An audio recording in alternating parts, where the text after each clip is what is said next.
dunidu way hormaraysaa maalinba maalinta ka dambaysa dadkuna waxay cashir ka qaadanayaan caqabadaha maalinlaha ah ee soo wajaha dad badan ayay u suurta gashaa hal-abuuro cusub ay soo kordhiyaan kaasoo wax ka tara maareynta nolol maalmeedkooda maqaayadda wareegta waa hindiso cusub oo Muqdisho laga bilaabay maalmo yar ka hor macaamiisha doonaysa cunto bisil ayaa goobtooda shaqada iyo xaafadahooda lagu geeyaa hadba cunnada ay dalbadaan taasoo dadka u sahashay in waqtigooda u beeqaansamo maxamuud axmed badle oo kamid ah dhalinyarada gola keentay fikirka maqaaxida guurguurta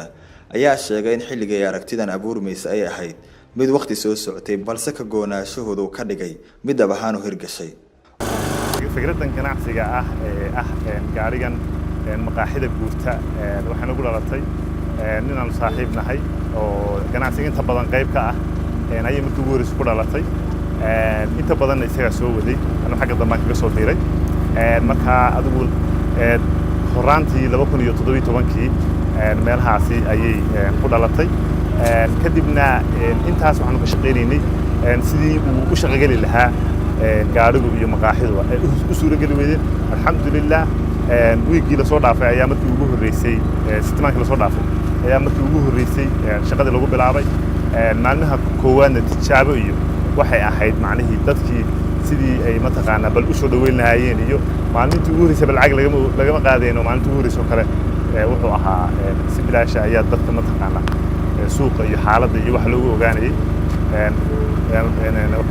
cuntada fudud iyo cabitaanada dalka ayaa lagu dhex sameeyaa gaarigan iyadoo qof kasta u baahan cunooyinka kala duwan uu helayo si ka dhow inuu safar u galo soo helista raashinka uu baahan yahay maqaaxidan waa maqaaxid guurto oo meel walba joogto waxaa laga helaa bakaare banaadir liido jimcaha khamiista liida iyo sabtiga maalinta sabtiga liida loo maana maalmaha kale xagga lagu wareega waa maqaaxid guurto wax walbana waa laga helaa cabitaanka oo nooc sahga ah iyo nooc kale oo caadi oo qiimo jaban ah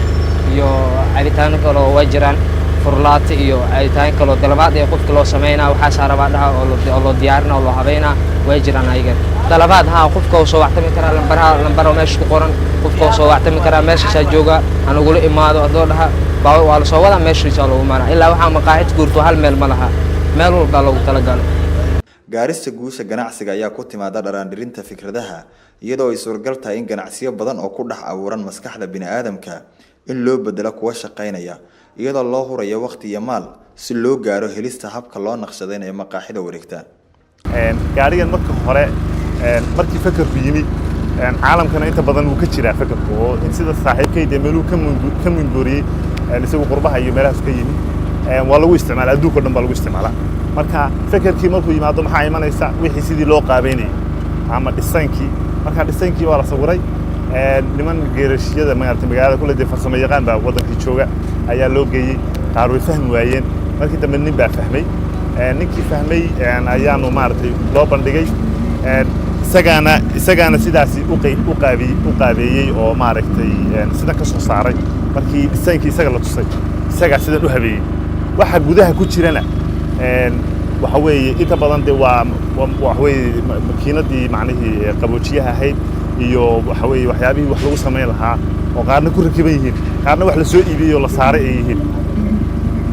macaamiisha cusub ee la dhacsan hal abuurka maqaaxida guurguurta horumar weyn ayay ku tilmaameen korarka aragtida waxtarka leh ee ku soo siyaadaya magaalada Muqdisho iyo guud ahaanba dalka wallahi ana hadda waxa uu arki karaa hadda aniga hadda bajaajalo kala ahay يعني marka inta imaado kale ana oo mano daalanay maana waxaan kale marka arko yani waxa niideeda soo galayso inaan isticmaalo dugaas maxay la qulubtaaba ka farxamo hadda dadka caalamka maxaa aniga caalamka u orday caalamka wax mana dheermo anaga wadankeena san hadda qurux badan sidaan hadda dugsi socoto in badan aad iyo aad way wanaagsanaan kartaa mo wallahi dadka sidaan ka shaqeeyay maaragtay horta dad aad iyo aad u maskax badan waa u fikrad badan qaas ahaan qofkii soo abaabulay dugaas maxay la dadkii wuxuu tusaa inay wadanka isbedel oo ku imaaday yani janji oo wadanka sameey karo yani wadanka inuu horumar gaari karo yani hadda waxa joogto kala badda waxa ku jirto dhalinyaro ku jirto gabdho Soomaaliyeed oo muwaadiniin ku wada jiraan way soo baxayaan waxaan kala arkay aad iyo aad ugu farxayaan intaas mudnaanta iskale qofkii maskaxdan keenay iraay ahaan qofkii ku soo abaabulay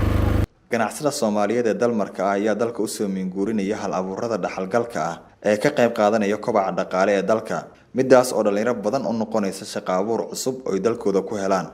طبعا oo sababta keenaysa waxay tahay maanta markay maqaaxidu meel istaagto oo ay dad badan hesho oo wax laga iibsado dee wixii markay dhammaadaan dee khasaare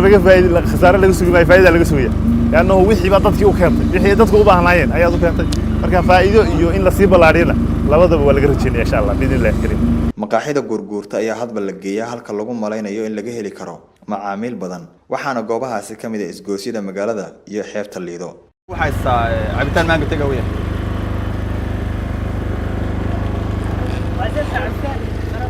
waa maqaayadaha ka mid ah maqaayadaha casriga ah magaalada ka hirgalay waa cabitaan macaan iyo sida u jeedaan waxyaabo shaytara oo fudud ay gadaan iyo noocyada kala duwan ee cuntadu leedahay maqaayadan waa maqaayad guurguurta oo qofka u sahlaya meel buu ku sugan yahay inuu si fudud u heli karo waxa u baahan yahay muddooyinka u dambeeyay waxa magaalada Muqdisho ku soo kordhiyay hal abuur ganacsi oo sameynayaan dhalinyarada Soomaaliyeed ee qaarkood ka yimaadeen qurbaha iyo qaar ka mid ah kuwa wadanka joogay waxayna dad badan u arkaan in xilliyada noocaan oo kale ama hal abuurada noocaan oo wadanka yimaadaan in waqti nabadeed la sii gaarayo sida ay ku sheegayaan dadka waayjooga ee halkan wax ka iibsanayay Maxamed Ciise Koona Goobjoog Muqdisho